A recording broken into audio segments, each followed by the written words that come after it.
El jefe de gobierno del Distrito Federal, Marcelo Ebrard, lanzó su candidatura para la presidencia de la República en el 2012. Reconoció abiertamente su interés por competir en los comicios del próximo año, por lo que dijo, comenzó ya el camino. Durante la inauguración del Foro México y sus desafíos bajo la convocatoria de la Fundación Equidad y Progreso, Ebrard advirtió que la pobreza debería llevarnos a la conclusión de que es necesario cambiar el rumbo y pensar otra ruta. Adelantó que el primer paso para lograrlo es organizar una agenda progresista para el país. Nos acompaña aquí en el estudio de Dinero y Poder René Cervera, presidente de la Fundación Equidad y Progreso. René, buenas noches, gracias por estar aquí con nosotros. Buenas noches, Ezra. Buenas noches, Macario. Cuando Marcelo Ebrard está hablando de una propuesta de gobierno desde la izquierda y más allá de la izquierda, dentro de esta Fundación Equidad y Progreso, está hablando de un proyecto, dicen, distinto seguramente al que hasta ahora ha manejado el gobierno federal panista, distinto a lo que el PRI plantea, pero también distinto a lo que la izquierda de López Obrador también está planteando. René. Bueno, nosotros pensamos que la base fundamental en este tema es definir un plan que tenga como eje rector el bienestar social de la población. Creemos que uno de los elementos que desarticula las posibilidades de crecimiento económico, las posibilidades de desarrollo como tal, es la desigualdad. No lo vemos como un resultado simple del proceso económico, sino ya lo vemos como un obstáculo para que el proceso económico siga la ruta que necesita el país y que en los últimos años es la ruta básicamente del estancamiento. Entonces, esa es, digamos, la parte central, es la reducción de las desigualdades como un mecanismo que nos ayude a activar al mismo tiempo los mecanismos del crecimiento. A nivel nacional, esta propuesta de Marcelo Ebrard, Marcelo es conocido, por supuesto, dentro de la Ciudad de México, los índices de popularidad de él son altos, pero ¿cómo hacer que esta propuesta termine teniendo cierto peso en el resto del país? Bueno, primero que nada, atendiendo a las agendas regionales. El país es una unidad, pero en esa unidad tenemos situaciones diversas. Hemos tenido la oportunidad de estar en distintas partes del país y hemos podido constatar cómo se construyen las agendas regionales. Tenemos una agenda regional muy claramente marcada por los temas de seguridad en el norte del país, en la zona fronteriza. Tenemos una agenda dedicada al tema social claramente en el sureste del país.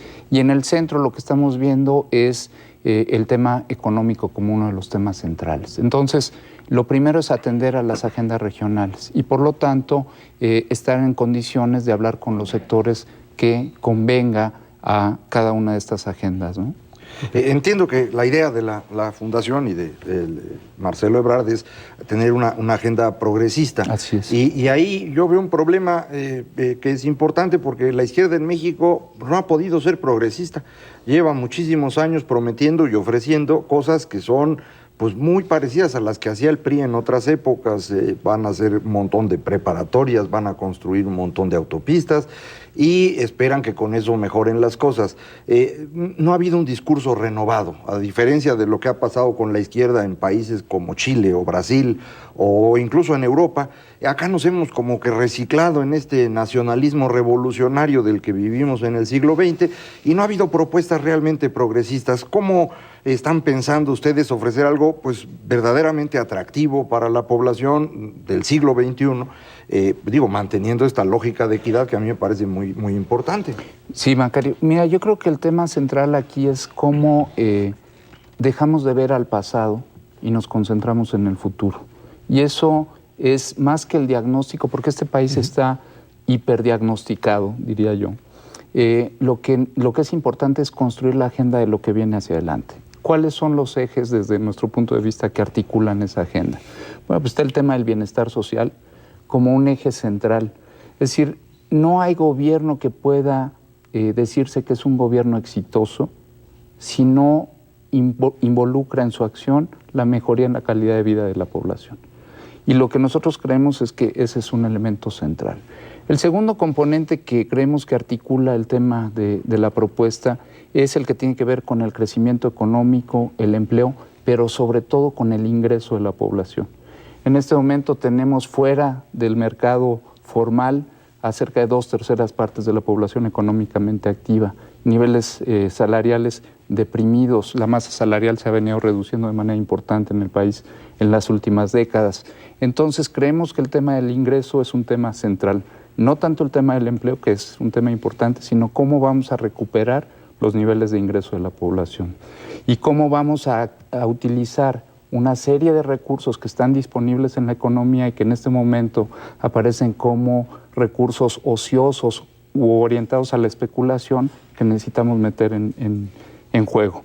El tercer componente tiene que ver con la gobernabilidad y la seguridad, que nos parece que es un reclamo claro del conjunto de la población y que en el caso específico de lo que hemos visto en la Ciudad de México, pues hay resultados en una estrategia que es una estrategia de largo plazo, pero que tiene que presentar ya cambios importantes en el fenómeno en el corto. Y finalmente el posicionamiento de México en el exterior, sumado al tema de la sustentabilidad. En este punto que mencionaba sobre gobernabilidad y seguridad, en el Distrito Federal efectivamente pues hay varias cosas que se pueden incluso presumir, pero bueno, también aquí hay 10 policías por habitante, que es un número que no tiene ninguna otra entidad federativa.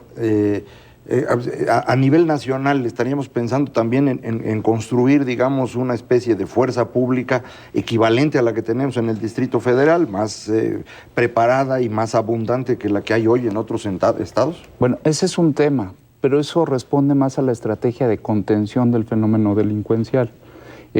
Lo que se ha venido construyendo en la Ciudad de México es un proceso que impide o que rompe ciertos ciclos de reproducción del tema de la inseguridad. Nuestra apuesta en los últimos 14 años, ya cerca de 15 en los gobiernos que han gobernado en la Ciudad de México, ha sido por restituir el piso social, por romper, digamos, esta situación de inestabilidad en el piso social. La gran inversión que ha hecho el gobierno de la ciudad desde hace 14 años en los temas sociales está redituando en una estrategia de mejoramiento de las condiciones de seguridad de la población. No niego el tema de las policías, me parece que es muy importante y me parece que sí podemos hacer cosas muy importantes en el terreno estrictamente policíaco, pero eso sería insuficiente si no hacemos un trabajo en nivelar el piso social y de esa manera hacer menos accesible al fenómeno delincuencial la oportunidad de reproducirse con la gente que no tiene empleo, con los jóvenes que están sin trabajar y sin estudiar, y en fin, con esta situación de desigualdad, ¿no?